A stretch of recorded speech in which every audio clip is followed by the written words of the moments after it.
अस्सलाम वालेकुम स्टूडेंट्स, आप सबकी रिक्वेस्ट पे मैंने एमसीक्यूज़ का एक लेक्चर तैयार किया है। मतलब पहले भी हम कर चुके हैं आधे, और आधे आज हम करेंगे। तो आपको आइडिया हो जाए किस तरह के एमसीक्यूज़ मैं बनाती हूँ या किस तरह का आएगा। लीनियर अलजेब्रा ज़ाहिर मैथमेटिक्स का कोर्स है और आप लोग आईटी के स्टूडेंट्स हैं, तो ज़रा आइडिया हो जाए आपको। ज़रूरी नहीं है इसी तरह के हों क्वेश्चंस, बस आपको ज़रा आइडिया देना था कि किस तरह के हो सकते हैं। ज़रा हेरा फेरी से हो सकते हैं, कुछ एक आध दिन में से भी आ जाए और कुछ भी पॉसिबल है। देन चलें स्टार्ट करते हैं। क्वेश्चन नंबर 1 आपके पास है। मल्टीपल चॉइस क्वेश्चंस हैं, आपने कोई राइट ऑप्शन चूज़ करना है। नंबर 1 है इफ़ u इक्वल्स टू 1 0 1। आपके पास एक वेक्टर है जो आर क्यूब को बिलोंग कर रहा है, और ये नोटेशन है आपके पास नॉर्म की लेंथ की।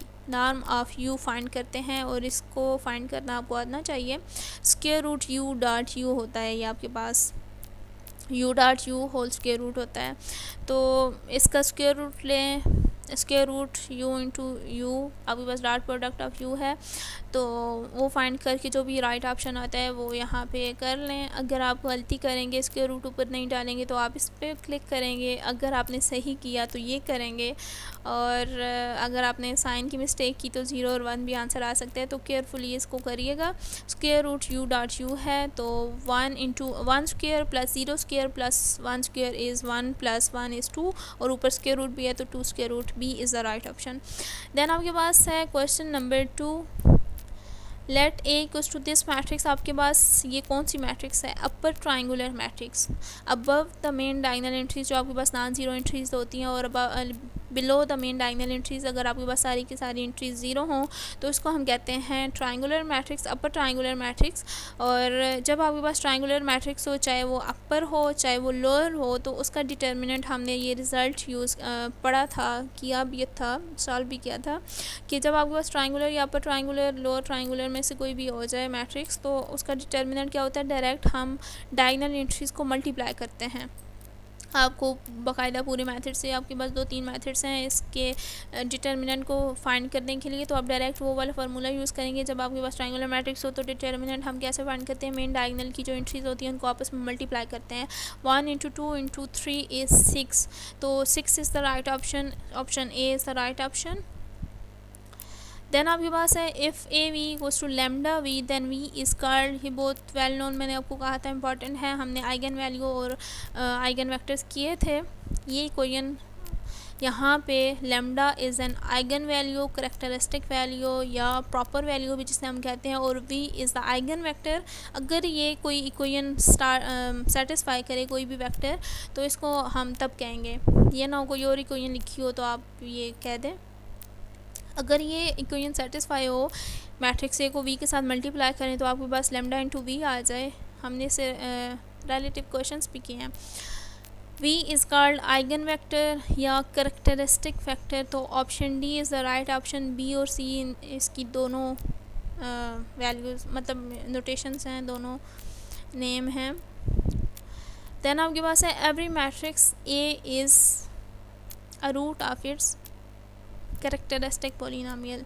ये आपको याद हो तो कैले हैमिल्टन थ्योरम था शायद, वो उसकी स्टेटमेंट ये है कि every matrix A is a root of its characteristic polynomial. हमने ये प्रूव भी किया है। देन फिफ्थ है आपके पास दो वेक्टर्स हैं, then U and V are. अच्छा, ये आपको मैंने आई थिंक नहीं करवाया हुआ, चलो इसको छोड़ दें। लीनियरली ये चलो छोड़ें। The mapping defined by I of A equals to A is called. सोचें ज़रा क्या था ये, हमने इससे रिलेटिव क्वेश्चंस भी किए हैं। और ये आपके पास होती है आइडेंटिटी मैपिंग। ये इंटीग्रल मैपिंग नहीं है, इंटीग्रल मैपिंग डिफ़ाइन होती है यहाँ पे इंटीग्रेशन होती है, integration of F x D x, जो भी आप वेरिएबल यूज़ करना चाहें। लेकिन जब आपके पास मैपिंग यहाँ पे एफ भी हो सकते हैं, लेकिन जो आइडेंटिटी मैपिंग होती है उसकी स्टैंडर्ड नोटेशन है आई ऑफ ए। जब आप डोमेन और रेंज सेम हो जाती है आपके पास, I of X equals to X भी होता है, I of A equals to A है, तो इसका मतलब क्या है, ये आइडेंटिटी मैपिंग है। ज़ीरो मैपिंग में क्या होता है, I of A equals to zero आएगा। जब आपके पास किसी भी डोमेन की किसी भी वैल्यू के लिए आपके पास इमेज हमेशा ज़ीरो आता है तो वो आपके पास ज़ीरो मैपिंग होती है, ये आइडेंटिटी मैपिंग है। इंटीग्रल मैपिंग में आपके पास इंटीग्रेशन, इमेज में आपके पास इंटीग्रेशन आता है, इंटीग्रेशन ऑफ फंक्शन होता है।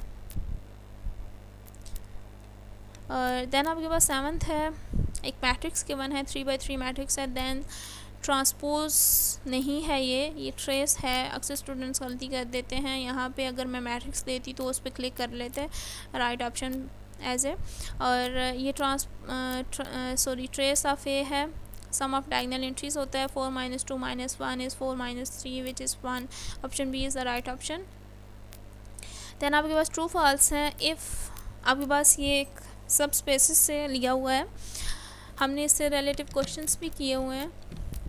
If u equals to a b c where a equals to b equals to c then 2 3 - 3 belongs to u, क्या ये सही है?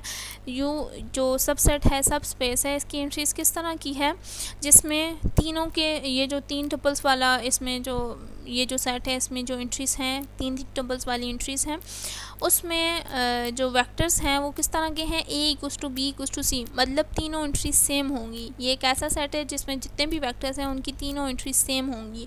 तो तीनों एंट्रीज सेम का मतलब ये है कि यहाँ पे अगर 2 है तो सारी एंट्रीज 2 2 होनी चाहिए, यहाँ पे अगर 3 है तो सारी एंट्रीज 3 3 होनी चाहिए, -3 है तो सारी एंट्रीज -3 3 होनी चाहिए, या 1 1 1 2 2 2 3 3 जो भी रियल नंबर हो, सेम एंट्रीज वाले सेट, ये इस तरह की इसकी कंस्ट्रक्शन है।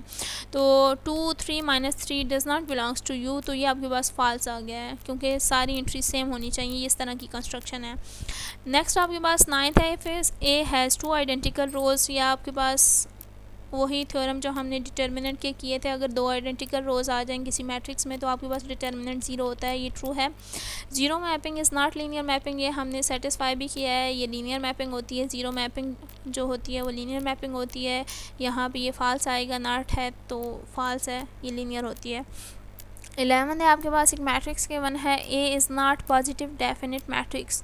अब पहले चेक करते हैं पॉजिटिव डेफिनेट मैट्रिक्स जो 2/2 होती है, डायगोनल एंट्रीज पॉजिटिव होनी चाहिए, यस, ये 1 और 4 पॉजिटिव नंबर्स यहाँ पे हैं। नेक्स्ट आप देखते हैं इसका डिटर्मिनेंट, अगर वो पॉजिटिव हो तो फिर वो पॉजिटिव डेफिनेट मैट्रिक्स होती है।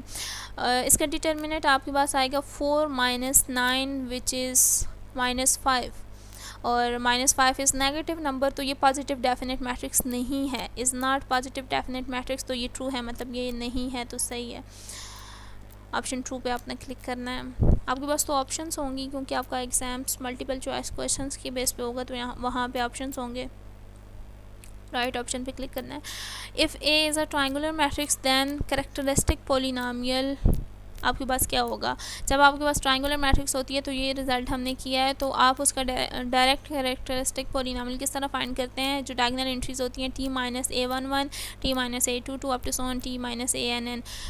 स्क्वायर मैट्रिक्स होती है, जो डायगोनल एंट्रीज होती हैं t माइनस वो फैक्टर्स बना लेने होते हैं, ये आपको फार्मूला से याद होंगे तो इजीली आप कर लेंगे। फिर नेक्स्ट आपके पास if dimension of v equals to n, अगर आपके पास किसी वेक्टर स्पेस की डायमेंशन n है, जैसे मैंने आपको कहा था dimension of r³ is 3, then any n+1 vectors in v are linearly independent, तो ये आपके पास फॉल्स है, वो लीनियरली डिपेंडेंट होती हैं। डायमेंशंस के नंबर से एक भी ज़्यादा नंबर वेक्टर आ जाए, मतलब आपके पास डायमेंशन 3 है और आपके पास नंबर ऑफ़ वेक्टर्स 4 है, मतलब 4 वेक्टर्स गिवन है, तो वो 4 वेक्टर्स को आप चेक करने की ज़रूरत ही नहीं है आपके पास, वो आपके पास लीनियरली डिपेंडेंट होंगे बाय यूजिंग थ्योरम। ये थ्योरम से है any n+1 vectors in V are linearly dependent, तो ये फॉल्स है, यहाँ पे इंडिपेंडेंट नहीं है। Let V be a real vector space and U V belongs to V, then ये आपके पास सिमेट्रिक प्रॉपर्टी है इनर प्रोडक्ट स्पेसिस में, ये ट्रू है। U V inner product of U V equals to V inner product of V U. और next आपके पास है let U equals to 1 1 and V equals to then U and V are orthogonal. Orthogonality आप कैसे check करते हैं, उन दोनों का डॉट प्रोडक्ट नहीं, अगर 0 आता है तो वो ऑर्थोगोनल होता है, इनका डॉट प्रोडक्ट 0 नहीं है, विच इज़ 2 + 2 इज़ 4 आता है, तो ये ऑर्थोगोनल नहीं है, तो ये फॉल्स है। नेक्स्ट आपके पास फिल इन द ब्लैंक्स हैं। The maximum number of linearly independent rows of A is called rank of A. बहुत इम्पॉर्टेंट या वेल नोन भी आप कह सकते हैं डेफिनेशन ऑफ रैंक है।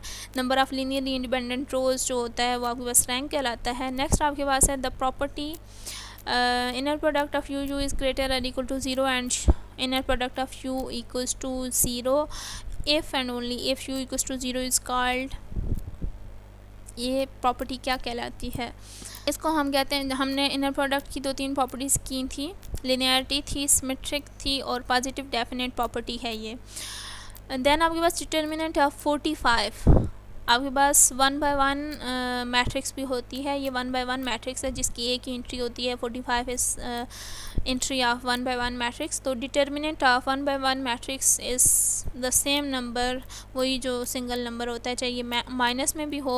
अक्सर स्टूडेंट्स यहाँ पे अगर नेगेटिव में नंबर दे दूँ -45 तो यहाँ पे +45 लिख लेंगे, इसको एज ए मॉड कंसिडर करेंगे। तो डिटर्मिनेंट का जिस भी आप सिंगल नंबर का डिटर्मिनेंट फाइंड करेंगे तो वही आएगा answer. Determinant of 45 is 45।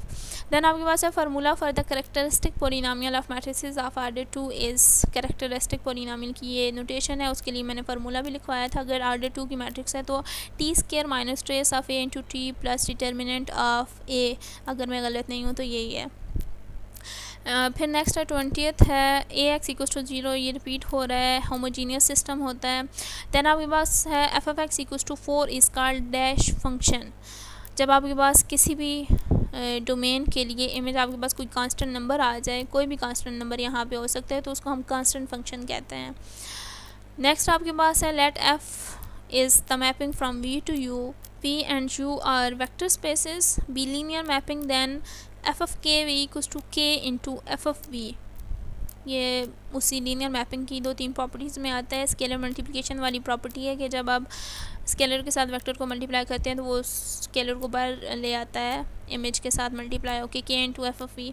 Then आपके पास 23rd है the standard inner product on R and Euclidean and space भी जिसे हम कहते हैं इनर प्रोडक्ट। ये जो है जो इसका स्टैंडर्ड इनर प्रोडक्ट है। इनर प्रोडक्ट मैंने आपको बताया था कि बहुत सारे डिफाइंड हो सकते हैं, लेकिन जो स्टैंडर्ड है आर एन में वो क्या है, U V, inner product of U V equals to U dot V. Dot product जो है वो standard inner product on R N है एंड स्पेस पे जो स्टैंडर्ड है। देन आपके पास डिटर्मिनेंट ऑफ ए बी, जो दो आपके पास मैट्रिसेस हैं उनका डिटर्मिनेंट आपके पास क्या है, ये मैंने डिटर्मिनेंट वाले चैप्टर में आपको करवाया था। Determinant of A B equals to determinant of A into determinant of B. तो ये तो थे आपके पास ऑब्जेक्टिव्स, ज़रा आपको आइडिया हो जाएगा किस तरह के आपके पास आएंगे एग्ज़ाम्स में।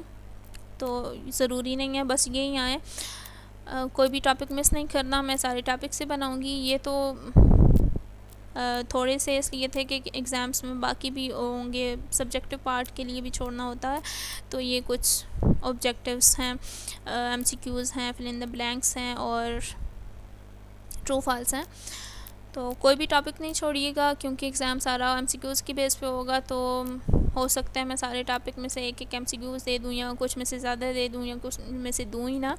तो अच्छी सी तैयारी करिएगा, अंदाज़ा आपको हो गया है किस तरह के आएंगे। ज़रा हेरा फेरी से क्या पता है इससे रिलेटिव कुछ और, इस जैसे एक थ्योरम से मैंने एक लाइन उठाई है तो उसी थ्योरम का दूसरा पार्ट उठा लूँ। तो अच्छी सी तैयारी करिएगा। Best of luck for your exams.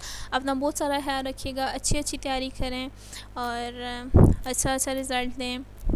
आपका अपना ही फ़ायदा है, अच्छी तैयारी करके अच्छा रिज़ल्ट लाएंगे। तो मेरा इससे कोई लेना देना नहीं है, मेरा काम था अपना बेस्ट देना, मैंने वो दिया है। फिर भी अगर आपको समझ नहीं आती तो मुझसे पूछिएगा, मैं क्लियर करूँगी। अल्लाह हाफ़िज़।